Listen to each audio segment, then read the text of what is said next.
వాళ్ళల్లో మధ్యాహ్న భోజనం ముఖ్యమైనది, చదువు మిధ్యాహ్నం అయిపోయింది. చదువు ఎవడికి అక్కల్లా. భోజనంలో గుడ్డెట్టారా, గడిది గుడ్డెట్టారా, అన్నం తినేవాడు కోడిగుడు పెట్టడం ఏంటంటే బుద్ధి ఉందా లేదా? చదువుకోమని లేకపోతే వెళ్ళిపోమని చెప్పండి. కొడుకుడు కోసం వస్తావు నువ్వు. ఈ గుడ్లు లెక్క రాయాలి మాస్టర్లు, వాళ్ళ కర్మ కాలిపోయి. చదువు చెప్పక్కల్లా. ఎన్ని గుడ్లు వెళ్ళాయి, ఎన్ని గుడ్లు మిగిలే, ఎన్ని గుడ్లు మధ్యలో పేలే, ఎన్ని గుడ్లు ఈ మాస్టర్ తినేసాడు. ఇంక వీడు చదువు ఎందుకు చెబుతాడండి? అసలు పిల్లలకి భోజనం పెట్టడం ఏంటంటే వాళ్ళ భోజనాలు వాళ్ళని తెచ్చుకోవలేదు, మానేమానండి. అంటే పిల్లలకి భోజనం పెట్టి పుస్తకాలు ఇచ్చి యూనిఫార్మ్ ఇన్ని ఇస్తే వాడు చదువుతాడా? శోభనం పెళ్లి కొడుకులో మంచం ఎక్కి కూర్చుంటాడు. ఎందుకు చదువుతాడు వాడు? విద్యార్థికి ఎన్ని సౌకర్యాలా అవసరమా? చదువు రావట్లేదు ఎవరికి, భోజనాలే వస్తున్నాయి. పైగా అందులో బల్లి పడింది, పిల్లి పడింది, పడదా?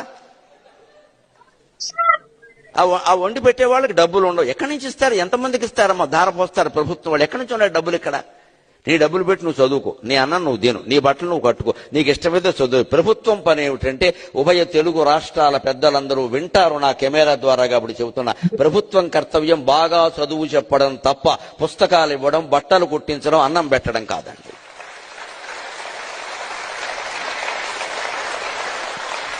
మేము ఖచ్చితంగా చదువు చెప్పిస్తాం, నీ జీవితానికి బాధ్యత వహిస్తాం. నీకు నమ్మకం ఉంటే రా, లేకపోతే వెళ్ళిపో.